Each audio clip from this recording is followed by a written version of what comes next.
George Foreman and Larry Holmes, two of the greatest heavyweights of the 1970s, somehow managed to avoid one another during their 70s prime, but the two former champs did come so close to getting it on in 1999. The only fight you can get at this point is against Larry Holmes. Would you do it? The fight was all set for January 23rd, 1999, with Foreman guaranteed the $9 million payday, Holmes $4 million.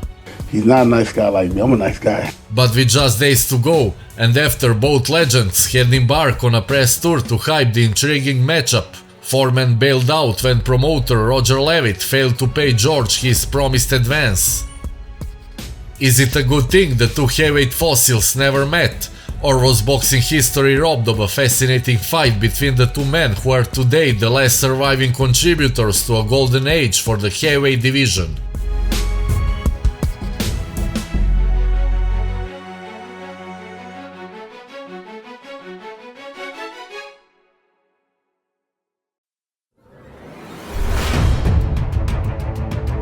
In October 1968, Foreman won the gold medal in the heavyweight boxing division at Olympics in Mexico City.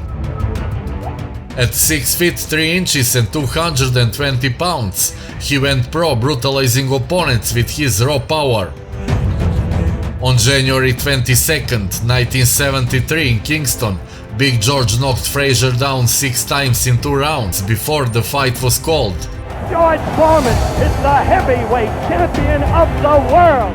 After becoming the champion, Foreman successfully defended his title twice. A right uppercut, a left jab, and all vicious left, and crumbling to the canvas! Foreman's reign ended with a loss to Muhammad Ali in the legendary Rumble in the Jungle title bout in Kinshasa on October 30th, 1974.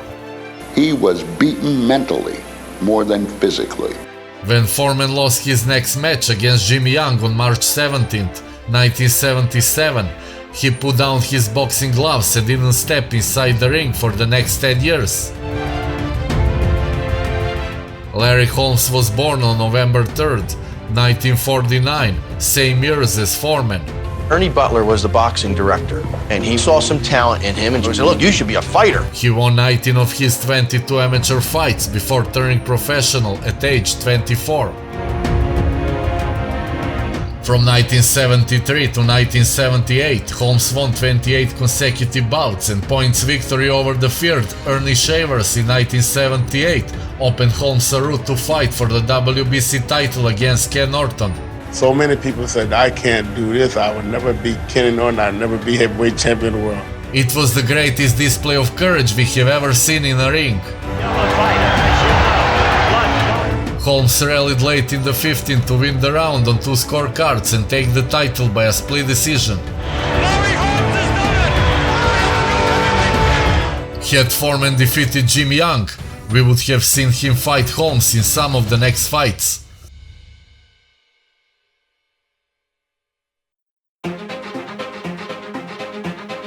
While Foreman ended his career in 1977, Holmes' reign of terror began in 1978. Holmes continued to enjoy success in the ring for the following 5 years, defended WBC title 17 times between 1978 and 1983, defeating such formidable boxers as Ernie Shavers, Leon Spinks and Jerry Cooney.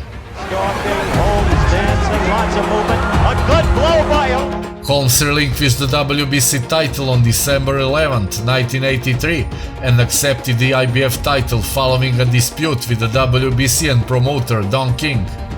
You're a great champion. I want Don to tell you how great I am because I don't supposed to do it. At 48-0, 36 years of age, having taken 10-man zeros and defended the heavyweight crown more than anyone besides the Brown Bomber, Larry Holmes had already established himself as a legit ring warrior and soon-to-be legend of the sport. Hi, I'm Larry Holmes. I'm gonna knock the jinx off of Michael Spinks. In September of 1985, he was surprisingly beaten on points by Michael Spinks, with a rematch after 6 months producing the same result. Holmes, embittered and embarrassed, decided to retire. I'm going down in history, not Mike Tyson. He go down in history as a SOB. In 1988, Holmes returned to boxing, losing to the undisputed heavyweight champion Mike Tyson in a 4th round knockout. And down goes Holmes, and that's going to be it. It's over. Meanwhile, George Foreman also returned to the ring in 1987. Veteran boxer George Foreman will put on the gloves and climb back into the ring. Foreman displayed that he still possessed formidable power in his fists. After 24 fights and 23 knockouts, he was given the opportunity to challenge undisputed heavyweight champion Evander Holyfield in 1991. Holyfield ultimately won the fight via unanimous decision, but Foreman impressed many by going the distance with the much younger champion. There's the bell, and it's over. What a great fight.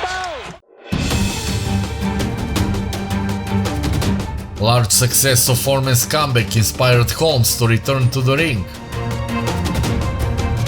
He easily defeated his first 6 opponents and scheduled a title fight against Holyfield. Holmes and Holyfield battled for 12 rounds, with Holyfield emerging victorious. Will you fight George Foreman, say, in some big farewell to boxing by 2 great ex-champions? Larry, I never know what I'm gonna do. The only fight you can get at this point is against Larry Holmes. Would you do it? Well, I don't know. Larry Holmes just won one fight. He's going fishing and I'm going burger hunting. After more than a year out of the ring, on November 5th, 1994, Foreman took on the new champ Michael Moorer and knocked him out in the 10th round.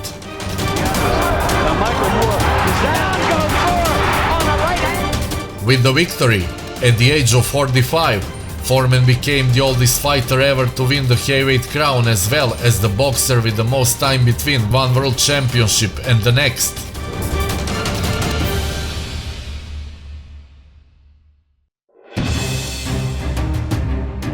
On April 8, 1995, Holmes challenged Oliver McCall for the WBC heavyweight crown but lost in 12 rounds.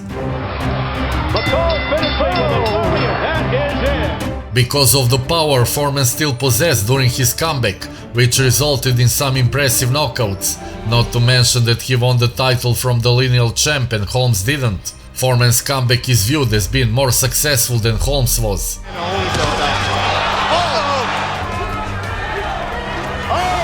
With a right hand. That's why Holmes wants the Foreman name on his record. And one of the things that he's always been afraid of, his name is Larry Holmes. He's been afraid of me. He never wanted to fight me. That's why we never fought. In 1998, George Foreman announced that he would fight Holmes.